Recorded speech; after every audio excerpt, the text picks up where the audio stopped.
Pasok po tayo dito sa Arab Road din. Oo. Gano'ng kalayo dito?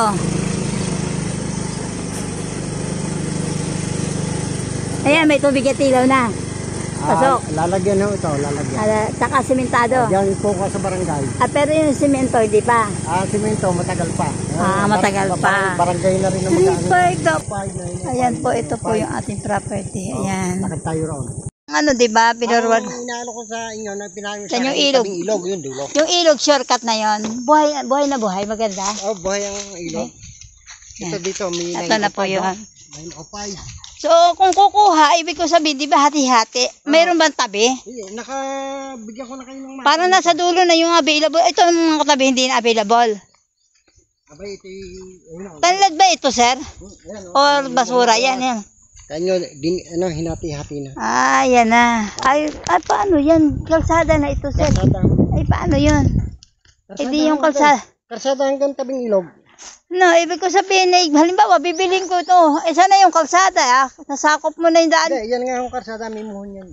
Dito magbabawas? Oo, may 3 metro yan, hindi ko malam. Ayan o. Ayun yata. Diyan, kagaya niyan, yan yung muhol. Halimbawa, binili ko ito. Ito, hanggang doon. Basta may 3 meters na. 3 meters lang. Nasa mapa ho yan. May mapa tayo. So, ibig sabihin, sir, dito kukuha ng daan. Dito sa gitna, hindi diyan. Hindi, yung Kasi muhon. nasakop po. Yung muhol. Hindi ho yan, doon na yan. Hindi ko malak kung doon yung muhon. Hindi, nakamapa ho yan. Nasa mapa, basta. Sige. Tabihan yan. Saka ho, divide yan ng yung pagayon. Ayan. So, wala pa siyang kabahayan dito, sir? Wala pa. Parang wala, Pero malapit na dahil nagbilihan na nga iba. Magkakabahay na dahil nagkabilihan na. Ayan. Maganda po. May kubo-kubo ito. Ayan. Yun, i-divide lang ng lote. Nakikita nyo din yung muhon.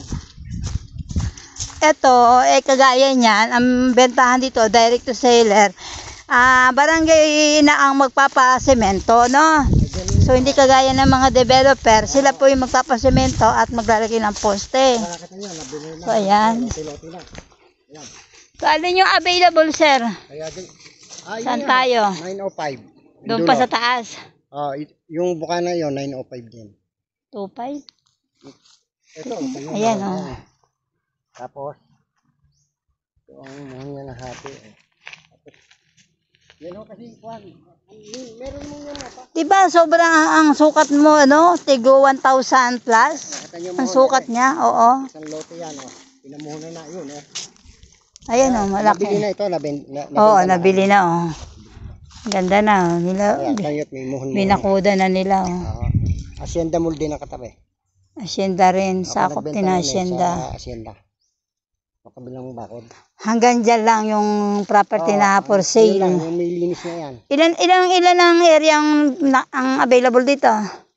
ID 905. 905. Dalawang 905. Meron pa doon. Kasi 905 ho ang bawat hati. Ganito. Sige, 905. Ibig sabihin 905 na. Sa 35. Ayan po. Maganda po. Kasi ito yung mapa niyan. Napasahan ko na kayo niyan. May mapa na kayo niyan. tapos diyan na yung pinakang boundary na yung ilog. Ere. Sige, punta natin ilog.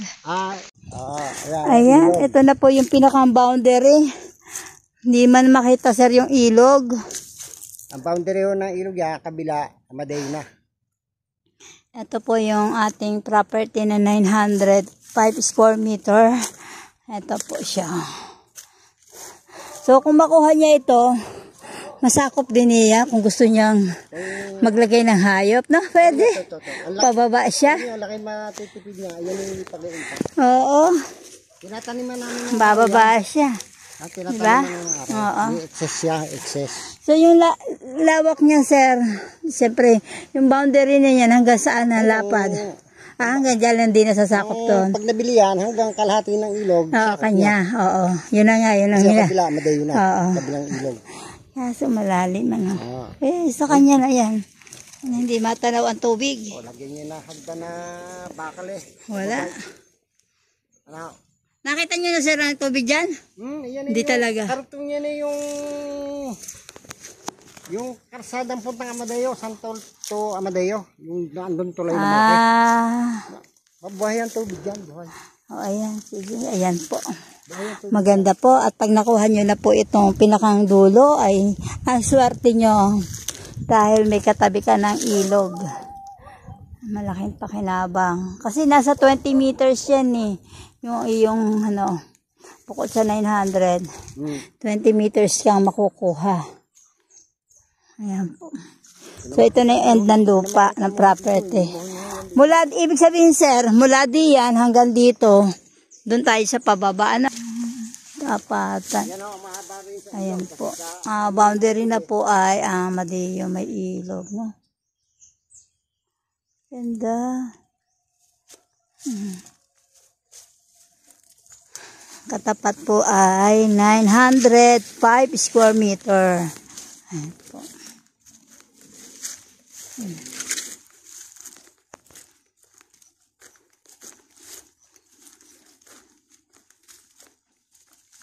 Ayan siya.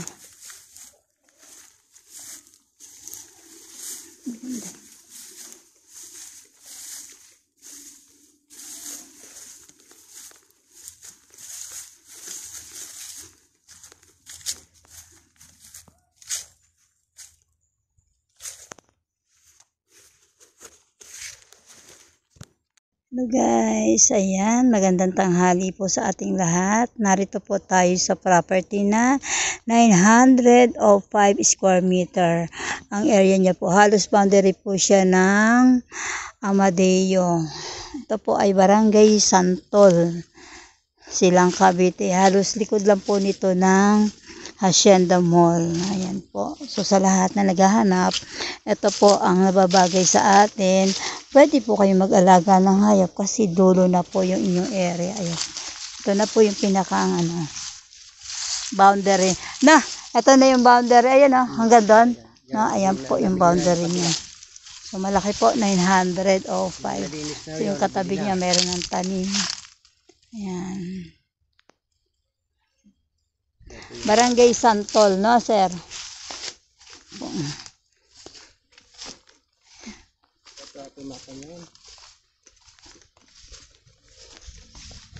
Ito po ang ating area na for sale.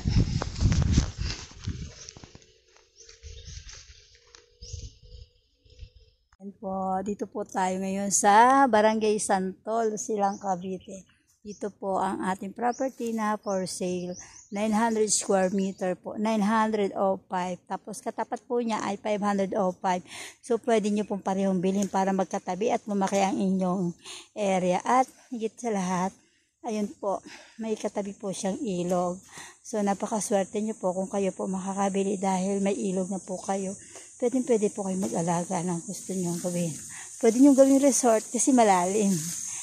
Pagkala ng ating property. Ito.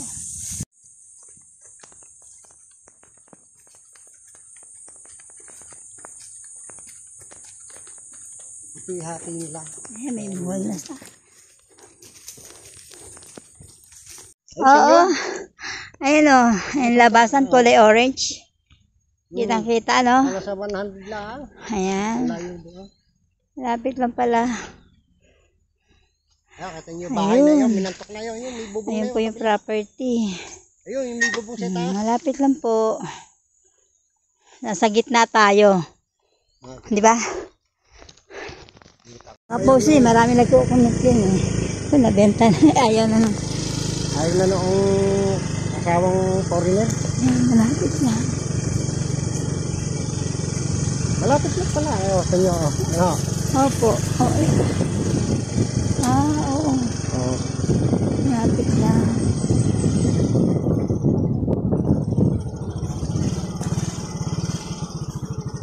So, itong daan na ito ilalaki pa. Ayan. Sir. 3 metro Ito ang going to, di ba may labasan yan, sir, Palalaan to. Lalaan. Dito lalaan to. Ayun o.